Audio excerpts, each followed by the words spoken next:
Hello guys, welcome back to my channel SYC Channel. Kembali lagi bersama saya Syufa. Di channel kali ini bahas keresahan tentang diriku sendiri yang moodnya gampang berubah-ubah dan moodnya itu mempengaruhi hasil belajar.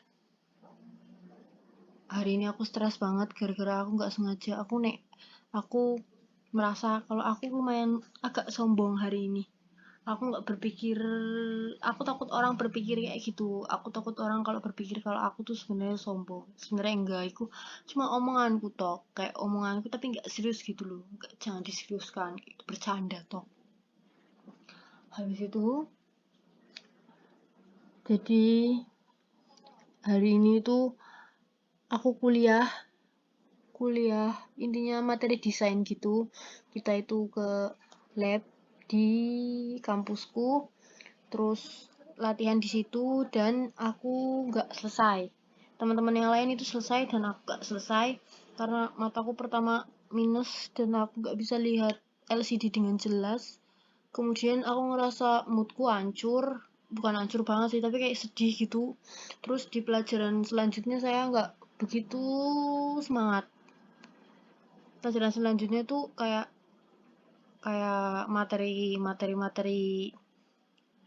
listrikan kayak gitu. Di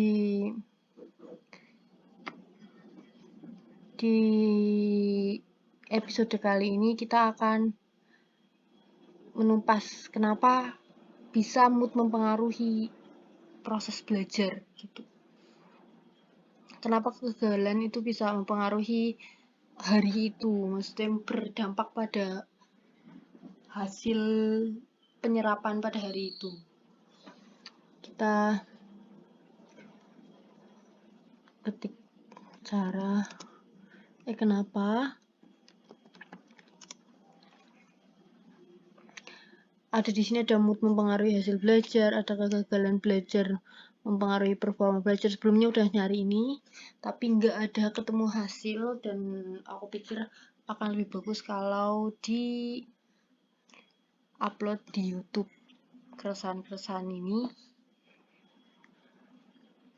Kenapa gagal saat belajar membuat performa turun.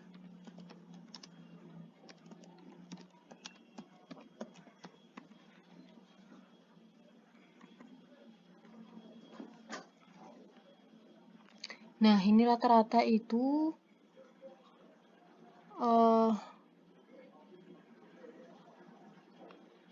ini ada dari Pahamify. Pahamify itu kalau nggak salah itu platform yang pokoknya terkenal tentang pendidikan dan sebagainya. Kita klik dulu ya.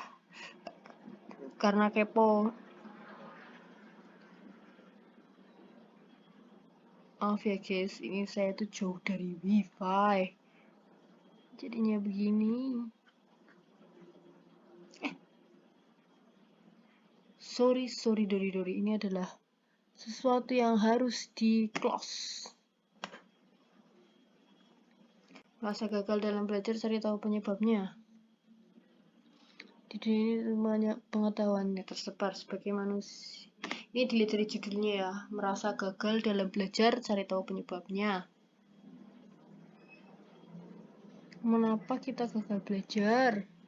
Di dunia ini ada banyak sekali pengetahuan yang tersebar. Sebagai makhluk hidup, menjalani pengetahuan yang kita temukan sangat bermanfaat dalam keberlangsungan hidup yang kita jalani.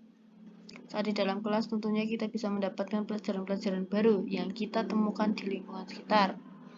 Namunkah pentingkah kita untuk mempelajari pelajaran-pelajaran yang ada? Memiliki pengetahuan yang luas itu penting.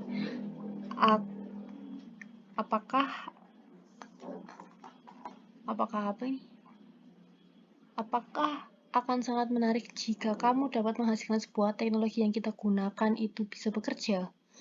Bagaimana keadaan ekonomi suatu negara bisa melemah dan bagaimana semua data yang Data bisa dikirim melalui internet. Apakah akan menarik jika kamu bisa menjelaskan suatu di bidang yang berbeda-beda? Semua itu bisa dipelajari apabila minat, motivasi, kepercayaan diri tentang apa yang dipelajari memiliki porsi yang seimbang.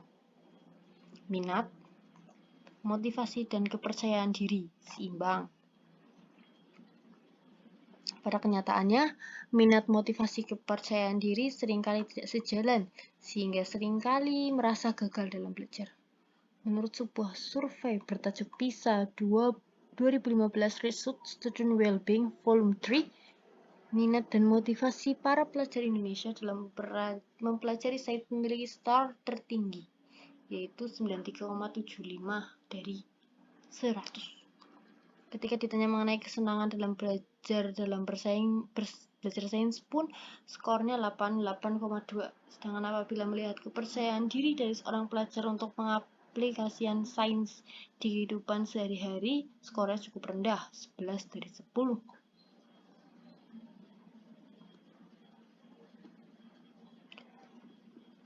Kira-kira apa yang membuat proses belajar tidak efektif dan malah gagal? Menurut dokter sekian gitu dari Santa Clara University, hal tersebut bisa disebabkan 3 hal. 1. Pembelajaran pasif. Pembelajaran pasif sering terjadi di mana guru hanya menyampaikan sebuah mata pelajaran namun tidak dicek apakah muridnya sudah paham atau belum. Ini lebih ke arah kebiasaan belajar yang tidak aktif, hanya menunggu untuk diajari. Hasil yang kurang bagus membuat kita tidak percaya diri. Learning how to learn. Ya, mereka kan memang perusahaan untuk belajar ya, tapi hanya sekedar itu. Menurut saya website-websitenya ya kurang jelas, mereka lebih milih untuk ya kalian nonton aja di YouTube kami, begitu dipahami Fa itu. Aku kurang suka karena ini belajar ya, bukan anak kampus. Coba saat ngampus, saat kuliah gitu ya. Kuliah.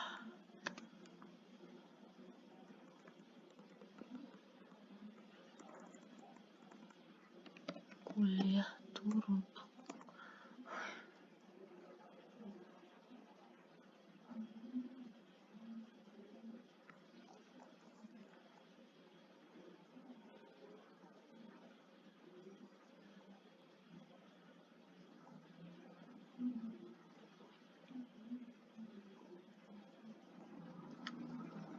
Aku pikir kuliah juga bukan ini soalnya.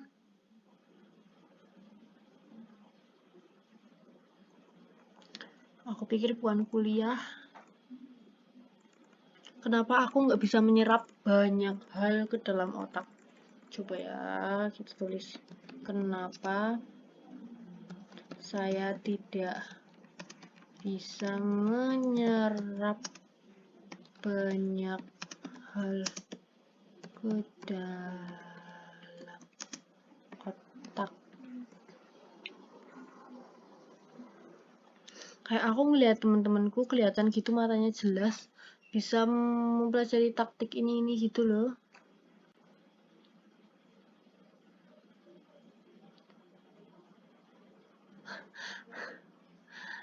Sebelumnya aku memang punya masalah psikologi guys, dan aku tanya-tanya ini yang keluar adalah masalah-masalah psikologi. Ya udah, kita bahas aja ya guys.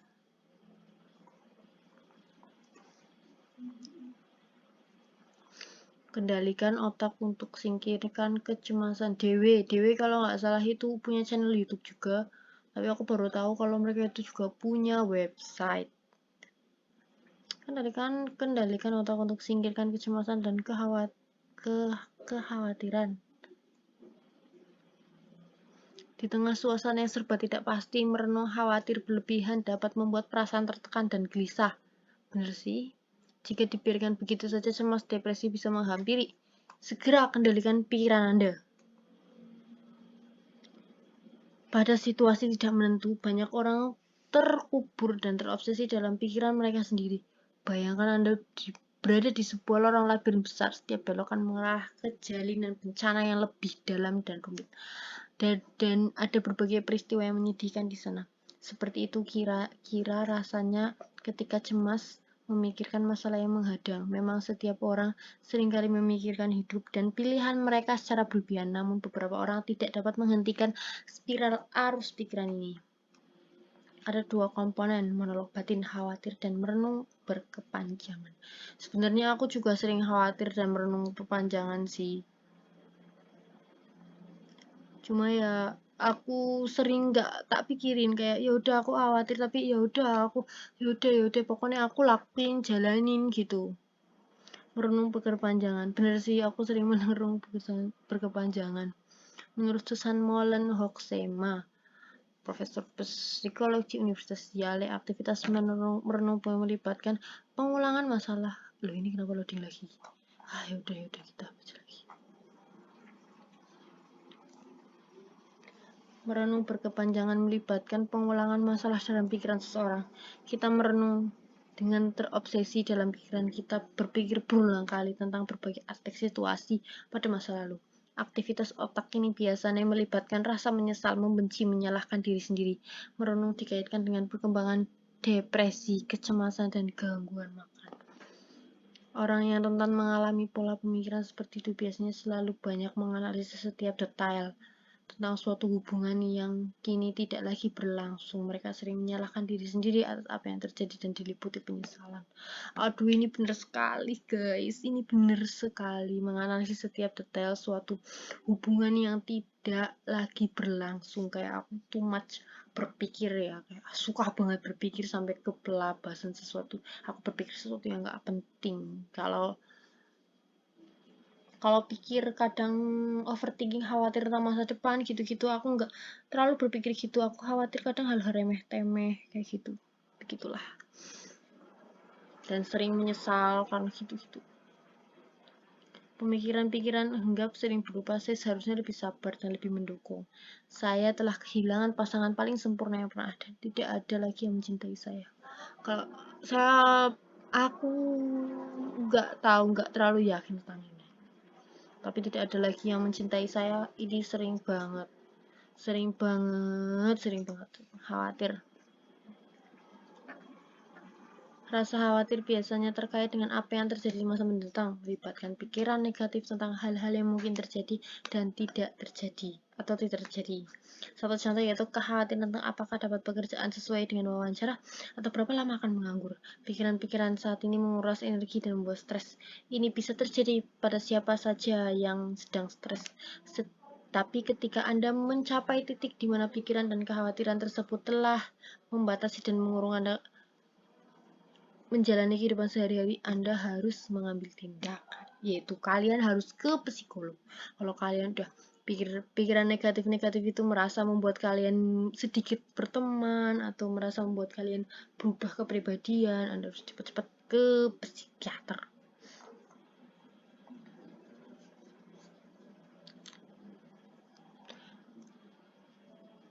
Kendalikan pikiran Anda. Bener-bener susah, bener-bener susah. Psikoterapis di Universitas Kota Bonn, Jerman, merekomendasikan beberapa hal praktis yang dapat diterapkan dalam rutinitas harian ketika masa khawatir atau dalam berada di kondisi merenung berkepanjangan. Memerintahkan pikiran untuk berhenti. Berarti gitu caranya adalah memerintahkan pikiran untuk berhenti. Misalkan aku khawatir akan suatu hal, misalkan aku gagal, berhenti, gak usah dipikirin gitu. Ketika pikiran negatif datang atau merenung pekerjaan dimulai, Anda mesti berkata pada diri sendiri, berhenti, ujarnya. Pikir menambahkan bahwa akan lebih efektif jika Anda benar-benar mengucapkan kata itu dengan lantang. Dia bahkan merekomendasikan agar orang-orang generasi untuk berhenti memakai gelang karet dan menjepret diri sambil bilang berhenti. Teknik ini lebih kuat lagi, ujarnya. Jadi pakai gelang karet, pokoknya kayak melukai diri sendiri, terus kayak berhenti, nggak boleh mikir itu, kayak gitu. ketika aku gagal itu aku kayak mutu gitu, mungkin itu mempengaruhi ya, karena aku gagal aku sedih banget, terus aku kepikiran, akhirnya aku pun hasil yang aku pelajari di makul selanjutnya pun nggak maksimal gitu.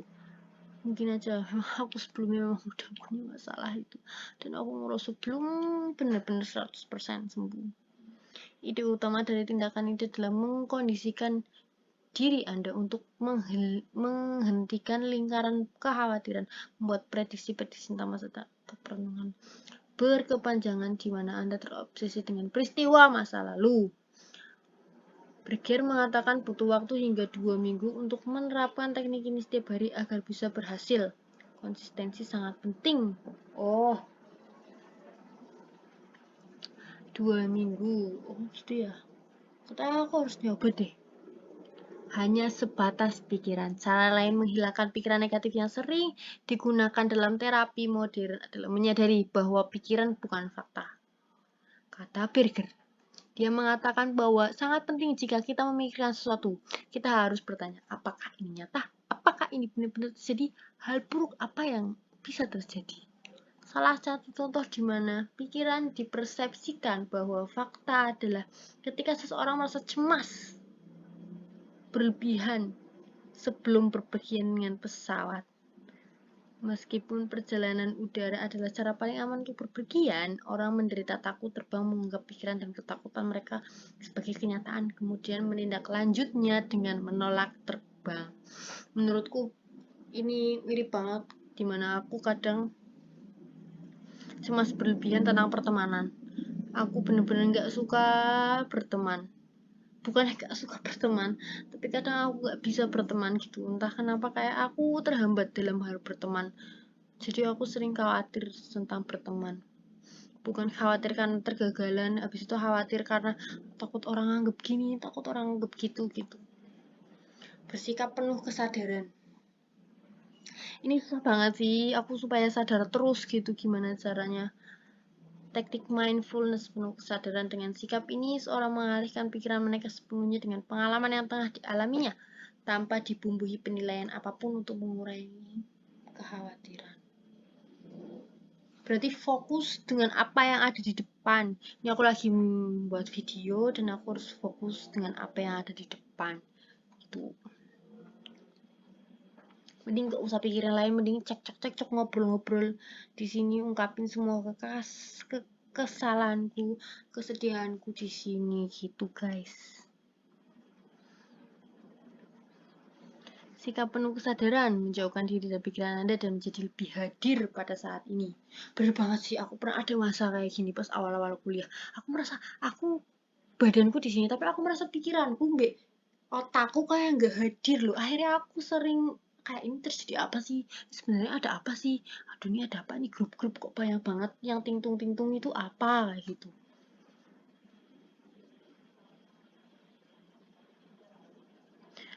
Ini bener sih mengurangi tingkat stres, merenung kepanjangan, jadi dihambat gitu loh.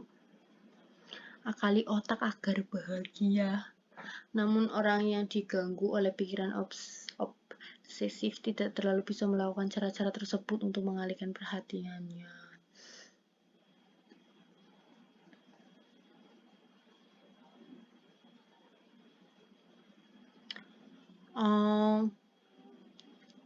Berarti ini tuh diaku menghindari merenung. Menurut Dr. Edward Selby, psikolog di Universitas Florida, diaku menghindari merenung berkelanjutan, melakukan perilaku dengan melakukan berbagai perilaku yang tidak terkontrol. Benar sih. Berarti mereka itu kayak menghilangkan kebiasaan-kebiasaan tertentu.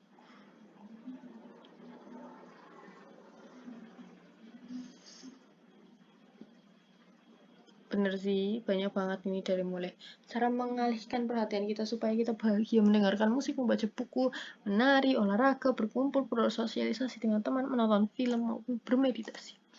Ubah persepsi atas sebuah peristiwa. Cara orang memandang suatu situasi sangat mempengaruhi emosi dan perilaku mereka. Bukan situasi itu sendiri yang menentukan perasaan mereka, melainkan cara mereka menafsirkannya.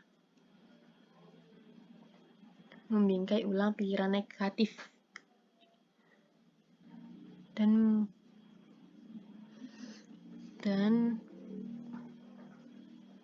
mengarahkan ke emosi positif. Terapi perilaku kognitif menjadi standar emas psikoterapi. Sayangnya aku nggak sama sekali psikoterapian.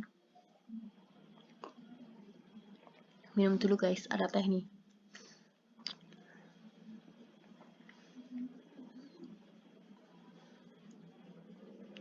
Terapi perilaku kognitif saat ini menjadi standar emas psikoterapi. CBT bertujuan untuk mengubah cara seseorang dalam berpikir dan bertindak. Terapi ini sebagai besar melibatkan cara menantang keyakinan atau sikap tidak membantu seperti generalisasi berlebihan seperti saya selalu gagal berbicara di depan umum.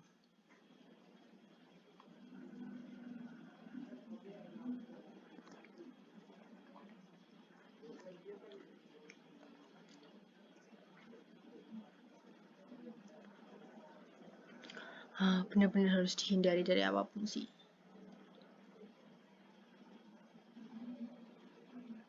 Benar, menghadapi stres itu memasukkan rutinitas baru ketika Anda stres itu bukan hal yang mudah. Benar-benar bukan hal yang mudah.